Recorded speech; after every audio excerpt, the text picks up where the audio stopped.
Bulldog broadcast on the field of 68 Media Network. I'm your host, Dan Dickow, with a special guest today. Someone who grew up a Zag fan, was able to be a part of the Zag basketball program, went to a Final Four, Jack Beach. Jack, thanks for joining. Thanks for having me, Dan. It's always a pleasure. Absolutely. So let's get right into it. You and I have gotten to know each other over the last few years.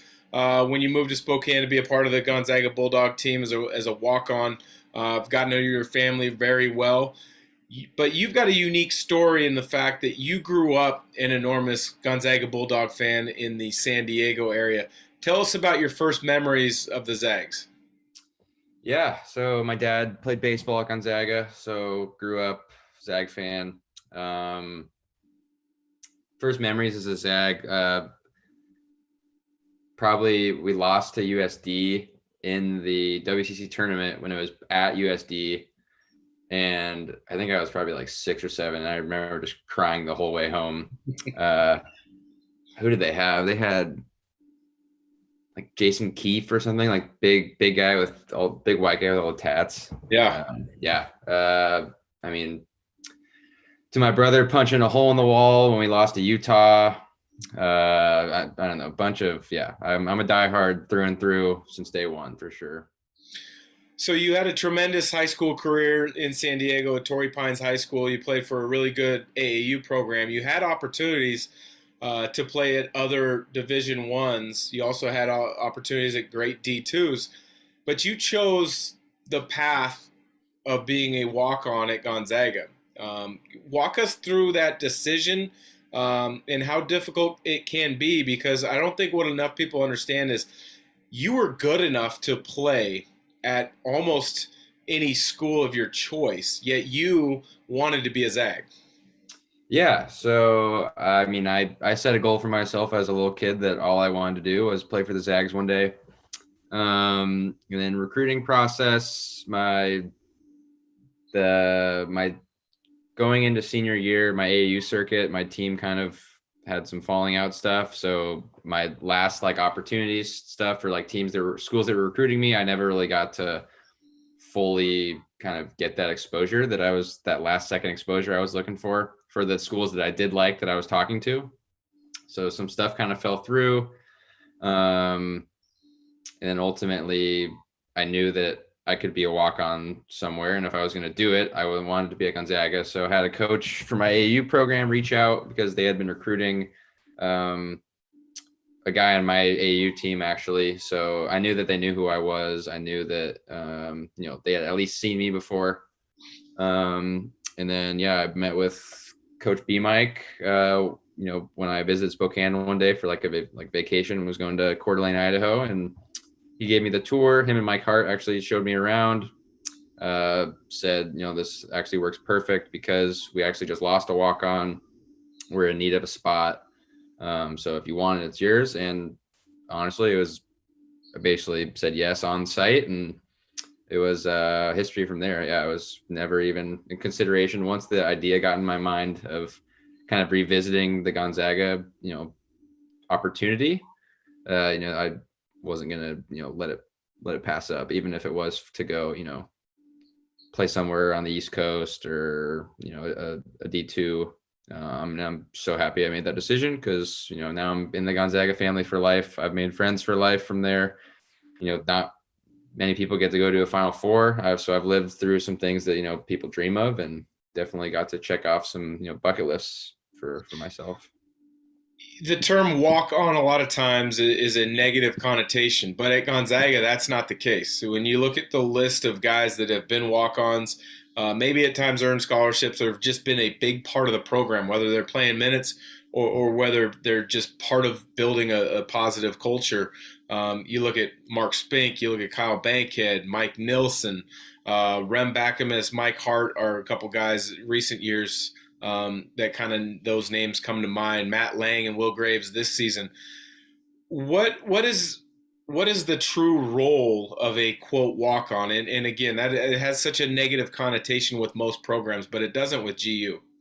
Yeah, so definitely with GU, it's another experience for sure, because I've had friends who've walked on to other schools. I we have this big walk-on group chat to where, there's people from all over the country in it. And, you hear stories about some programs and how, some coaches treat like walk-ons, and it's definitely another experience at Gonzaga. You're just you're treated as equally as everyone else. Role wise, definitely locker room stuff. I would say a lot of the social team bonding stuff gets put on you. You're definitely kind of in charge of a lot of the chemistry stuff, honestly. Getting together outside of, the gym, getting guys together to go to dinners and stuff like that. Typically the walk-ons are the ones who will live, in an off-campus house, not just like living in Kennedy or something in an apartment. So a lot of the like hostings for, like dinners or, like after big wins and stuff, like you're gonna, go to the walk-on's house. And then, during practice, obviously, you're gonna be scout team. You're gonna get opportunities to try to make guys better. So it's really just, you still got to get in the gym. You still got to get shots up because you have to, do your role in practice. You can't just, coast by and do nothing. So, you're putting in as much work in as everyone else, and, you're staying ready for when you do get in the game. And obviously you want to hit a three when, everyone's cheering your name. Yeah, I mean, just high energy all times. I remember like my second practice, Coach Few came up to me and was like, "You're not clapping enough." Like, he's like, "You got to be loud."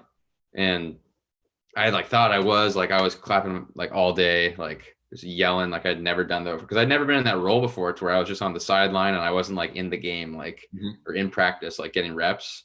It was like one of my first practices, and I remember like I thought I was doing it, and then he was like, he just looks at me and he goes like, "Come on!" Like, so then and from that day on, I just didn't shut up. Like any second of any practice, you definitely your role, make sure guys are always, fully locked in. If you can be a fallback guy for, if they're upset about something and they need to, calm down a little bit. So definitely like different roles. You just got to kind of find your niche and find what works, what doesn't. Some guys need different stuff, and yeah, you just kind of got to be everyone's guy. Yeah, no, that's a unique perspective to have gone through that. But you also had a number of great experiences that you were able to be a part of, and I think the biggest one, in talking to you in the past and knowing you a little bit, is you were part of the Final Four team, the first Final Four team that went down to Phoenix. What was that experience like? And then I also know you're a huge Kobe Bryant fan, and you guys got a chance to kind of get a meeting and a pep talk from Kobe during Final Four weekend. Give us a little bit of what that weekend was like. Before we move on to the next topic, let me tell you guys a little bit about our partners over at BetRivers Sportsbook. If you haven't signed up with BetRivers yet, now's the time, because they are offering a $250 match bonus for your first deposit. But what sets them apart is that they require just one playthrough to turn your bonus into cash money.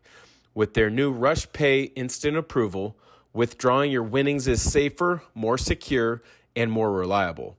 With basketball season tipping off, get in on the action by going to betrivers.com today or by downloading the BetRivers iOS app. Must be 21 years or older. Gambling problem? Call 1-800-GAMBLER. Yeah, I mean, the weekend was crazy. It feels like a fake weekend almost. It's stuff that you will never get to experience ever again, and never think you will experience. You're all of a sudden like you're literally like a celebrity for a week. Like, like no matter who you are, like you're getting this crazy attention, crazy exposure. You're getting to go to all these like really cool events that they put on. You're getting to go to really fancy, crazy dinners. And then obviously, you're doing it with the three other whatever best teams in the country. And then you're always going to get some awesome like coaches that you never really get a chance to be around. Just kind of, you kind of get to, I don't know, you get to, I don't know, be a fan almost again when you kind of take a step back and realize like where you're at, that all this cool stuff is happening right in front of you, and you're playing it like we played in a football like stadium. Like I don't know, like I'm never gonna do that ever again.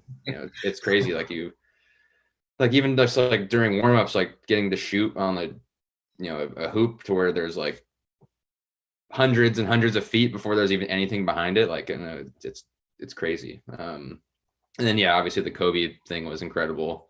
That's definitely one of my like fondest memories, ever, especially considering like what happened a couple years later. Obviously, I'm so like honored to have gotten to meet him, shake his hand, take a picture, listen to, him talk to us, and he, genuinely just answer questions like, from the heart. Like he always keeps it real. He's not going to, BS around anything. And he, answered everyone's question like thoroughly, and, took the time to actually just stay there. And then obviously it's cool when he comes and he's bringing everyone sneakers, and yeah, it was awesome. Did you still have those sneakers? Did you get them signed, and did you keep them? I didn't get them signed. I do have them. I've never worn them. We actually got two pairs. One of them I've never worn. Wish I got them signed now. For sure. Definitely a man cave item one day. Yeah. What was Coach Few's message after that game? Because everybody knows Kennedy Meeks, his hand was on the out of bounds on the baseline, should have been Gonzaga ball. Even for North Carolina fans that may come across this, that was a bad call. It should have been Gonzaga ball, yep. And that would have led to what a lot of us think would have been a different result. But, I think a big thing that gets lost many times is a message from a coach after a loss. Do you remember Coach Few's message? Yeah, I mean, I think it was, there's nothing to put your head down for. We were the best team all year. We've had the best bigs in the country. We had Nigel, who was the best point guard in the country all year. We had, Perk like hits 4 or 5 threes in the first half. Like everyone did their job. Literally everyone did their job. And that Carolina team was good. Like they were big, they were experienced, they shot it, played defense. They had multiple, they had multiple draft picks too. So yeah, I mean, it was just there's no reason to hang your head. That game could have gone literally either way.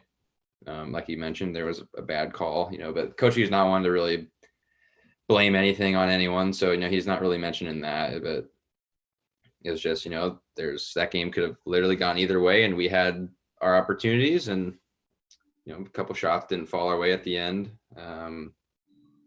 Yeah, I mean, obviously that game was one of the better championships over the last decade, and definitely will never forget that game. NIL has become a big deal for college basketball players and student athletes. Being at Gonzaga, I'm sure there's lots of opportunities for everybody. If you had the chance right now as a player on the team, where would you want, or where do you think your best NIL opportunity would have came from? Probably SB Live Sports. No, I'm kidding. I don't know. Good question. I know Matt Lang's got a cool gig with a restaurant, so I probably would have, looked for something like that. So obviously, I wasn't gonna get, like Northern Quest, like Drew, or Tops or whatever, like Chet has. Yeah, probably like a local restaurant or something. Get free food and drinks out of, for dinners, and yeah, I mean, it's interesting to think that I wonder what our teams would have been like if NIL was around, because we obviously had some big name guys too, and some awesome personalities. Yeah. I think Rem would have definitely taken NIL to his advantage. Yeah, he probably would have maybe set a record for walk-ons and making money. Yeah, I mean, the NIL stuff's awesome. I wish that it was around when we were there for sure. Yeah, I agree. I think it's long overdue. I think it's going to take a couple of years to truly shake out the best way to the best implementation for whatever school, depending on the state you're in, because I know there's lots of differences. So, Jack, I appreciate you joining. Always good to connect with the Beach family. And is there any chance that you will be making an appearance at the Final Four if the Zags get all the way there again, this time in New Orleans? I'm gonna have to plan a little bit ahead this time. I would love to. I actually thought about that recently. I'm gonna see what we can do for sure. All right. I Well, I know know that your the trip family well. I'm going to put some pressure on your dad and see if we can't make that one happen. But thanks again for joining, and have a great day. Yeah, thanks, Dan. Appreciate it.